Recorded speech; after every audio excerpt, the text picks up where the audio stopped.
Hi, my name is Michael Bastardo. I'm with FAMU, and make sure you guys check out all things FAMU athletics with OG Strike Zone. Strike, strike, strike again. All right, that's right. Strike, strike, strike again to the home run king himself, John Michael Bastardo.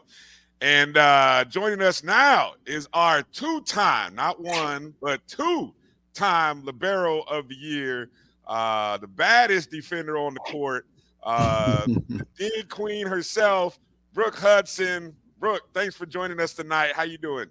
Thank you. I'm doing good. I'm excited to be here. So thank you for the amazing introduction. Oh, well, hey, man, look, we appreciate you, appreciate all that you have accomplished and done on the court, off the court. So, I mean, when I read your article, I was like, oh, we got to get Brooke on. It's a great time to get her on. And first off, congratulations. I seen the pictures. I believe you recently graduated, correct? Yeah, so I graduated in May with my undergrad or with my bachelor's, and I'm in my master's right now. I'll graduate from that in December, and I'm getting my master's in public administration from FAMU.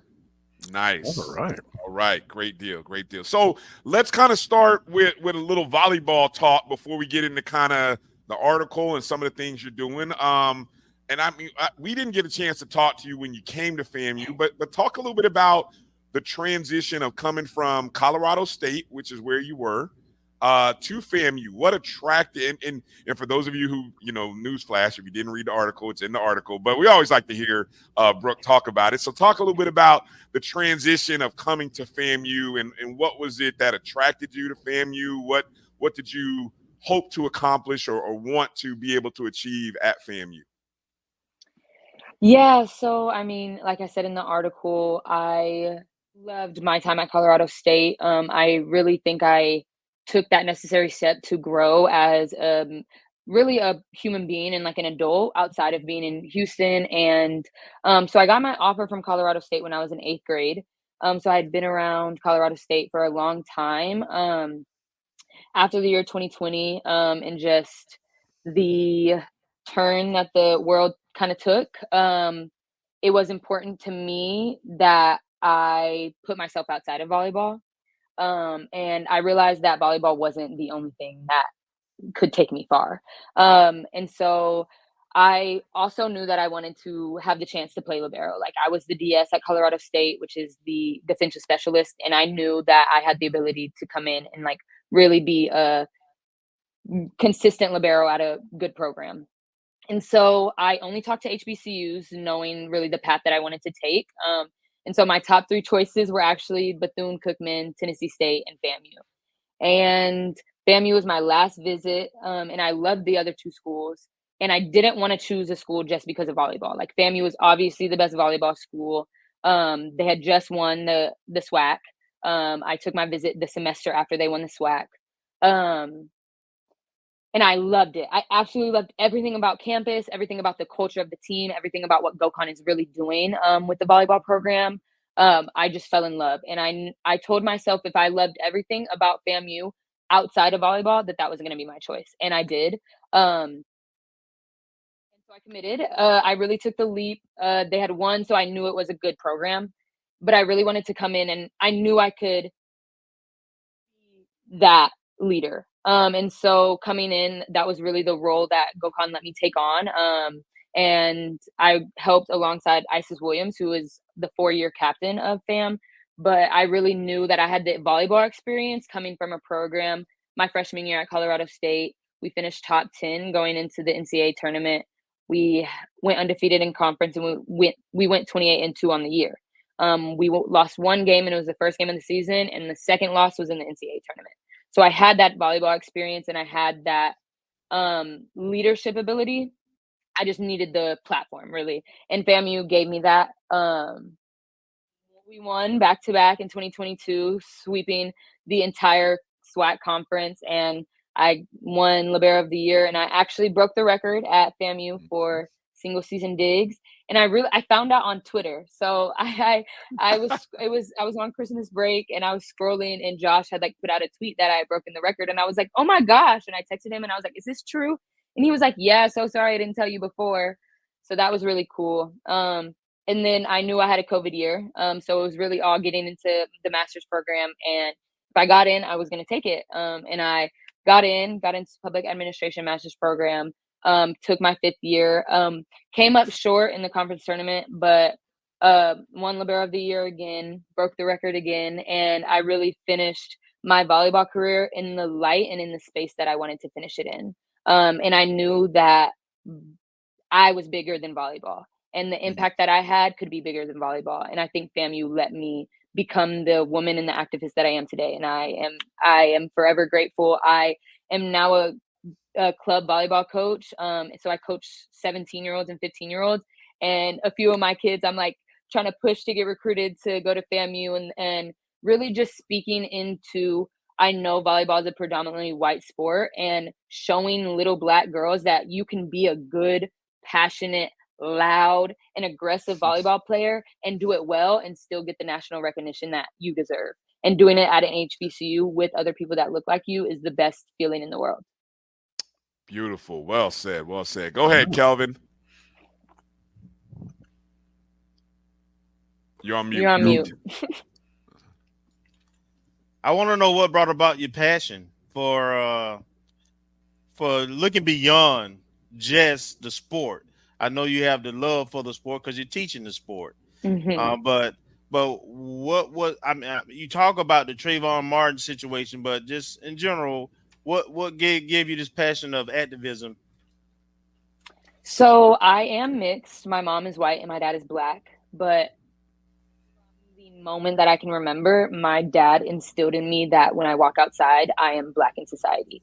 And I have a brother who is 6'4". He has an afro, and he is just blackety Black. And so I always knew that those consequences that Black people bear in society, just because I have a white mom, I'm not going to get the easy way out. And I know I have some privileges in that, and I use those to my advantage. And sometimes I am in spaces that darker brown skin women aren't in, and I use that voice because Black women really are the anchor of society, if we really want to look historically. So I think my dad did such an amazing job instilling in me that I am first a Black woman, and from the moment that I can remember. I watched the news every time I had to come home from school with my brother and my sister. My mom actually got to go to President Barack Obama's inauguration and got something signed. So we have that up, like just very knowledgeable outside of just the average, what you go to school and learn. Like my dad did an amazing job instilling that in me from a young age. So I always knew the terror and the horror of being a Black woman in society and like what that comes with. That's awesome. Yeah. Awesome. Go ahead, Marcus. Well, Ms. Hudson, thank you for joining us this evening.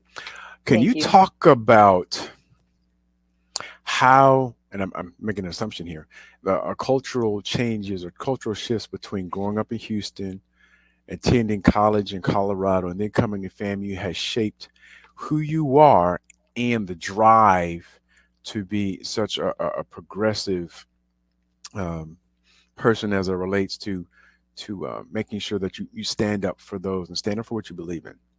Thank you. That's a really good question. So I've always been in like really diverse schools. Elementary school and middle school, just I've seen everybody around me, and I think my parents did an amazing job like putting me in a place to do that. Going into high school, so I had gotten my offer from Colorado in 8th grade, and then my freshman year, so my first ever unofficial visit was Harvard. And then going into my freshman year, I had gotten interest and talked to the Stanford coaches. And so my parents really kind of shifted their perception of like, if this is where volleyball is going to take you, we're going to put you in a private school and really get that education to surpass and put you in places to get into those schools. So they put me into a private school my freshman and sophomore year. And that was the first time that I really was like, oh, wow, like everybody isn't on the same even mindset as me. Like, some people had never even seen more than 3 Black people in a room before. Like, that was what I was dealing with. The school didn't even have a Black teacher. Like, and so, and that was 2016. So it was the year Donald Trump got elected. And we do, every high school does like senior superlatives. And one of our senior superlatives at our school was Mr. and Mrs. Make America Great Again. And that was, I mean, I talked about the Trayvon Martin and realizing that like I am that pressure of what it means to be Black in society. But that at 16 was really the first time that I was like, oh, like kids are racist. Like kids really feel in their heart like hatred for Black and brown people, and experience racism. We had a blackout day. That was one of our like football day themes. And I wore a Black Lives Matter shirt. And it just so happened to be the day I took a picture for being best female student athlete for yearbook. And they took the picture.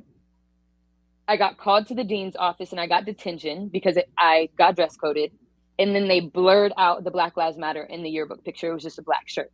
Wow. And I was like, oh, okay. Immediately got out of that school. I told my parents that was not for me, but that was really the first time. I stuck my fist up in the air during the national anthem during one of my basketball games, and they stopped playing the national anthem after that. So there were like several occurrences where it was like, they don't want me here. Like they don't want somebody. And after that, I realized how comfortable white spaces are with very powerful, strong Black presences. And I knew that volleyball was a predominantly white sport, so I was going to be in that space. But I knew that at the time, social media was the best way to do that as a student athlete. And a lot of colleges were telling their student athletes, you can or you can't post this, you can or you can't post that. But Colorado State never shied away from that. They never shied away from reposting my pictures about sticking my fist up in the air, or wearing my Black Lives Matter shirt. They never shied away from that. And even though Fort Collins was a very predominantly white space, I knew that Colorado State was going to allow me to let them be uncomfortable. And so I chose it. And they did. They did a really good job. I got to write articles. I got to plan protests. I got to be on committees. So they did a really good job. And I think that was what really helped me be so confident and powerful in my voice now. Because the transition from Colorado State, which was Fort Collins was 2% Black population overall, to FAMU in Tallahassee, big culture shock. Again, like going from Houston to Colorado, that was a culture shock. And then Colorado to Tallahassee, another one. And I had to really change my perception because I had never been in a space with so many different Black perceptions. I had to change my ideology and my perception on what Blackness really is, and how for so long when you're in white spaces, yes, you are uncomfortable, but you're also, yes, you're making them uncomfortable, but you're also the spokesperson for Blackness. And I had this idea of what Blackness was that changed immensely when I got to FAMU. And I saw so many different levels of Blackness and just forms and expressions of pure just confidence and acceptance and safeness that I had never experienced before. And I think that is what really allowed me to now be the voice I am today. I don't think that I was truly as confident and as aware of the voice that I have when I was at Colorado State. I knew it, I used it to my abilities and I used it well, but I didn't push the way I know I could have, because I had this idea of like what Blackness in a white space could be. And now I'm Black in a Black space and there's no boundaries. There's no, like, I can truly just be. And that is, I think, why I got this fellowship. And I truly tell myself and I tell my parents, like, I wouldn't have even tried to go out for this fellowship and write this article for Forbes if it weren't for the push and the uncomfortability I had changing spaces to FAMU. Deep. No, Bryan, Yeah. Bryan, Yeah. make a suggestion. Please. You need to record. Well, we're already recording it, but this is like a promo for FAMU and for HBCUs in general, because everything we've been talking about since we went matriculated at FAMU in terms of why you go to an HBCU, the even I guess the 4 or 5 years that you spend there where you have the burden lifted off you of having to prove. We need to make this a commercial or something, or a TED talk or something. But thank you for your answer. Thank you for your question. No, noted, Marcus. I will make sure to do the post editing. And you know what's amazing? What's amazing, Brooke, is I'm hearing what you're saying. I grew up in the Midwest in Indiana, where it was black and white, and I grew up in private schools and multi. So I'm hearing you, and I'm like, man, I'm feeling what you said and how my trip to FAMU changed my life, and it's why I went to FAMU and got so far out of Indiana. Now this was a long time ago, so but I obviously I wasn't as eloquent talking about wanting to do the kind of things that you're doing. So I'm just listening, like applauding you. I want you to give a shout out to your mom and dad, because they I mean, I heard you give them love and shout them out, but man, they raised an amazing young woman. I give your mom and dad a shout out, please. Thank you. Yeah, I give all my credit to just really them creating space to be able to just be me, like in my home, and like really. I mean, my dad is the most strong-headed, like, oh, he's turning 69 in a month, and like he's just an old black dad, like old black dad. And we talk about starting a podcast all the time, like Please. showing your age, because we have these very strong opinions and we go back and forth, and at the end of the day he looks at me and he's just like, I am just so proud of the woman I have raised, and I just give all the credit back to him. He has done an amazing job just raising a strong black daughter in America, and I love him so much. Shout out to Mr. Hudson. Yes. Man, I tell you that is, and I'm gonna tell you, I do that podcast thing. I'm telling you, while you're thinking about it, because I've thought about doing stuff like that with my dad and haven't done. I mean, he's still around, but I mean, I haven't done it. But do it while you're thinking about it, while you have time and energy. Do it. You never know where you may have you and your dad probably have great conversations, and you probably, I mean, it's stuff that I know a lot of folks would listen to. So I'd like for you to talk a little bit about what, in terms of student activism. What, obviously, here we are in an election year, right? Mhm. And so, I mean, there's all kinds of issues and topics. And this is a loaded question, but I'm gonna try to see if I can narrow it down. What are some of the topics, or what is a topic that matters to your peer group? Because we understand, people who pay attention to elections know that your peer group, a lot of, like, I teach in high school, so a lot of young people are becoming first-time voters. Mhm. And who knows, their voting patterns may come from their family and their parents, but what are topics or issues that matter right now to you, or matter to young people right now, that maybe are being ignored by our generations, or the people who are running for offices that they should pay attention to? Okay, this one is a little controversial. Okay. So, I think the biggest one, right now in our generation, is the Palestinian Israeli conflict. I think a lot of people in, not conflict, war and genocide. Let me fix my words for how I feel. A lot of young adults feel like their voices are not being heard right now, and it's a lot of college campuses. That is a big thing. Another big thing I think is reproductive rights and LGBTQ plus equality rights.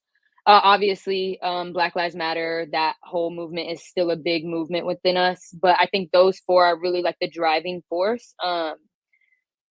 I.e., not even just reproductive rights, but like contraception and all of that. You see like what happened in Louisiana, the bill that they just passed. They just passed two, actually. They just passed the Don't Say Gay bill, and they're banning contraception.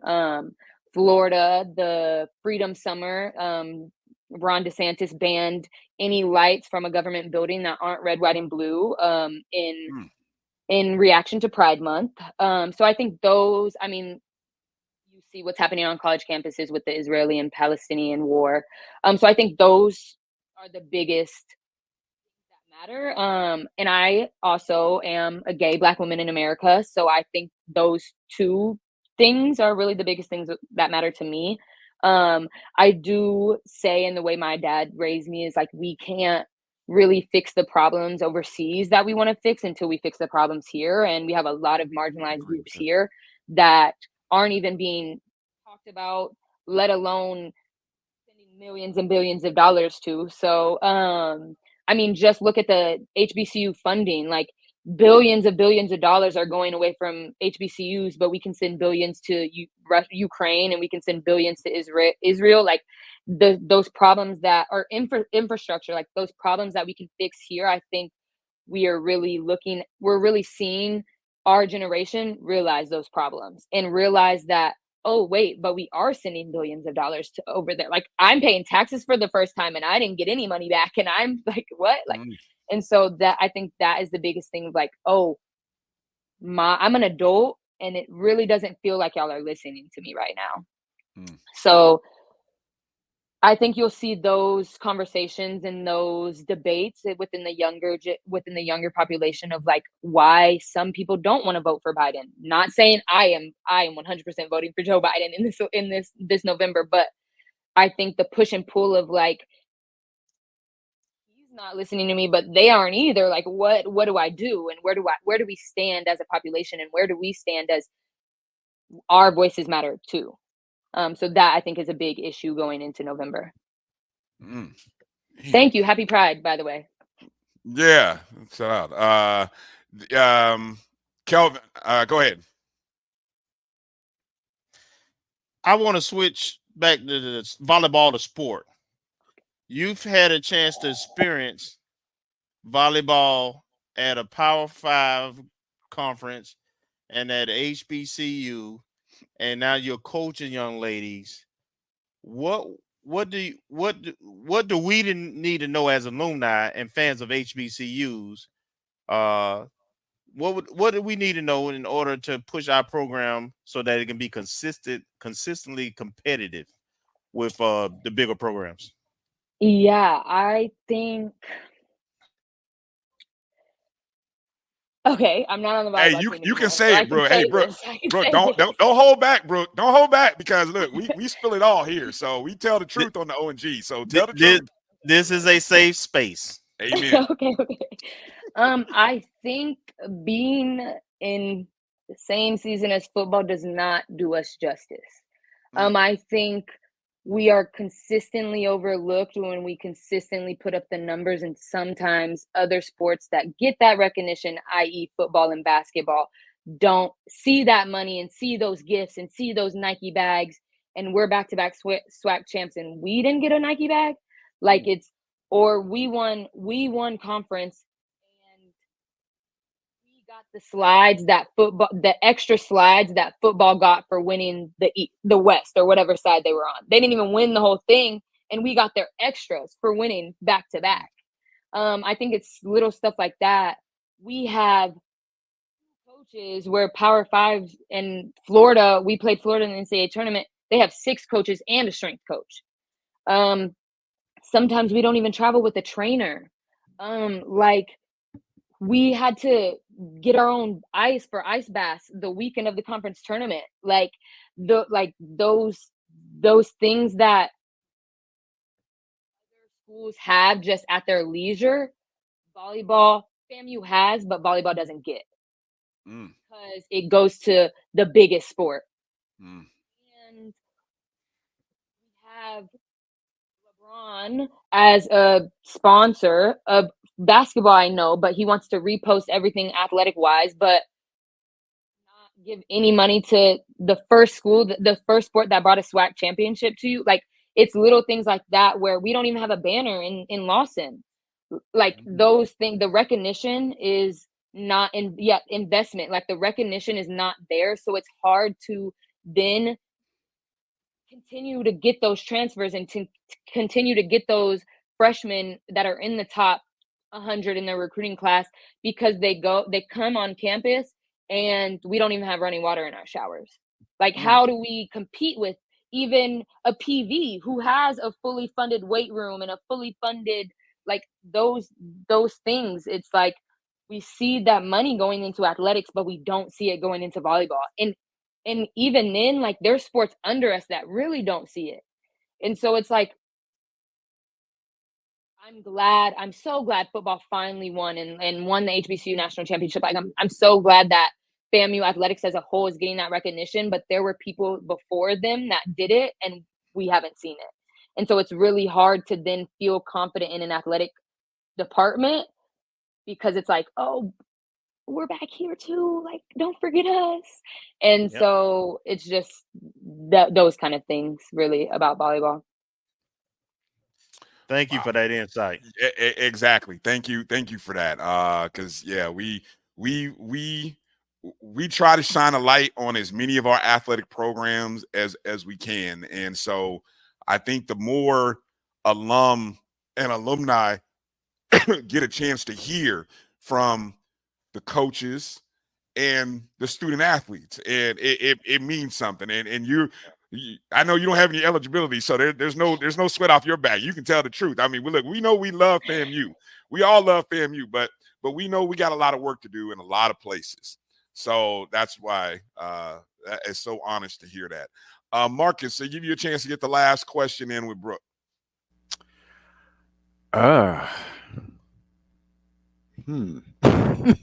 She provided that's a lot of pressure. She provided such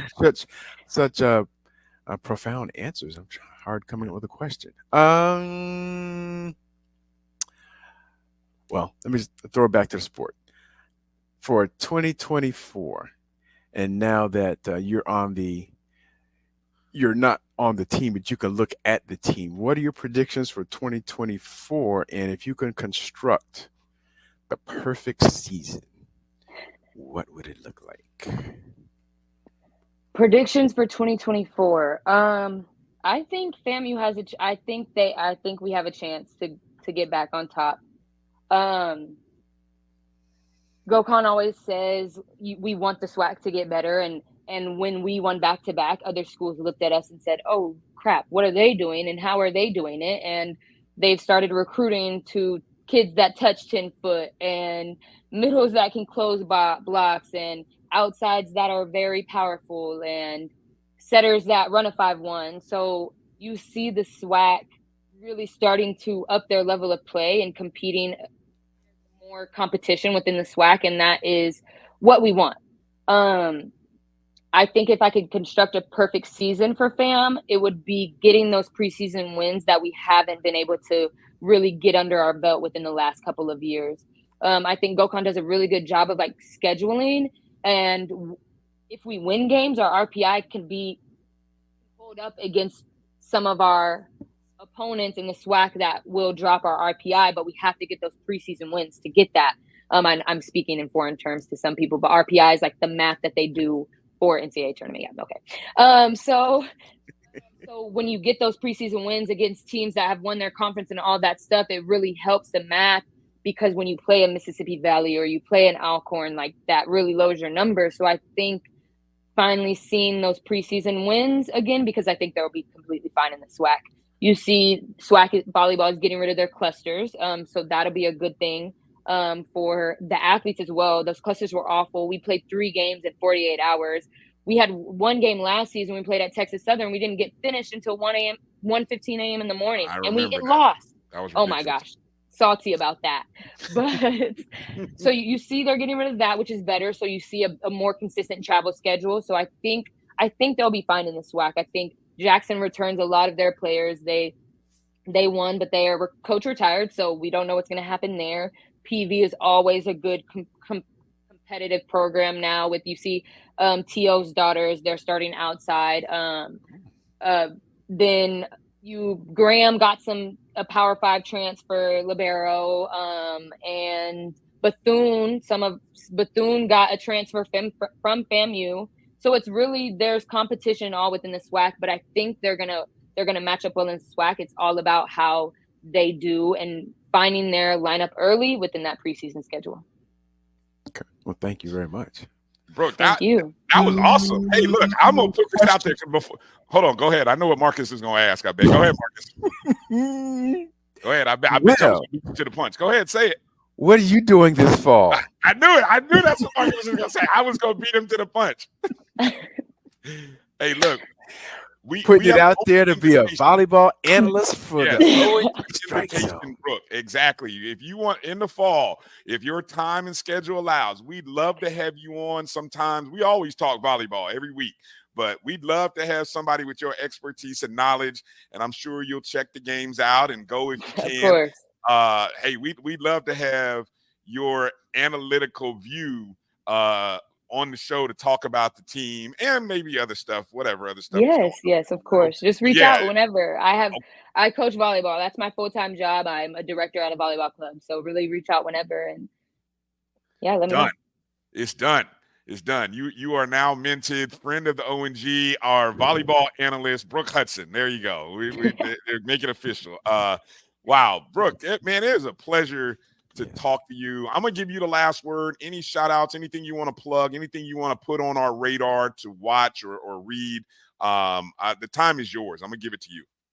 I'm going to plug my fellowship. It's called theteam.org. I actually am going to DC in 10 days. And I get to go to the White House. I get to meet some Congress members. And I get to give a little like mini TED talk about my Forbes article and like my project that I did. So I'm going to plug that. Look out for some pictures and videos with that. Plug my Instagram, and I have a volleyball coaching Instagram. Just search up Brooke Hudson on Instagram and it should come up. But I really want to say thank you to ONG Strike Zone for letting me come on and really talk about what I'm really passionate about. I love the sport of volleyball, and I love like educating on what really is important. So thank you. I love FAMU, and I'm a forever Rattler, and I just give all my thanks to FAMU volleyball and that program, because without them, I would not be the human being I am today. So, ladies and gentlemen, give it up to Brooke Hudson, future ONG volleyball analyst, but more importantly, exactly, that's a mic drop, man. Awesome stuff, man. Thank you so much. This is great. Give again your Instagram handle again, so where people can find you. Just search up. Well, my name on Instagram is Coach B Huddy, and then my regular Instagram name is B Huddy09. My favorite number is 9. I was number 9 at FAMU. So, or just search up Brooke Hudson and it should come up. Great. And we got some alums in the chats. We're gonna work on those banners, because we got to get that figured out, man. I hope that, I don't know if that was on the list of needs, but doggone, we got to find a way to get some banners. We got some people in the chats that'll sponsor that thing. We got to get some banners up for those championships, man. Our volleyball program is just too strong, and we got too many titles all over the place, SWAC and MEAC. So great job, Brooke.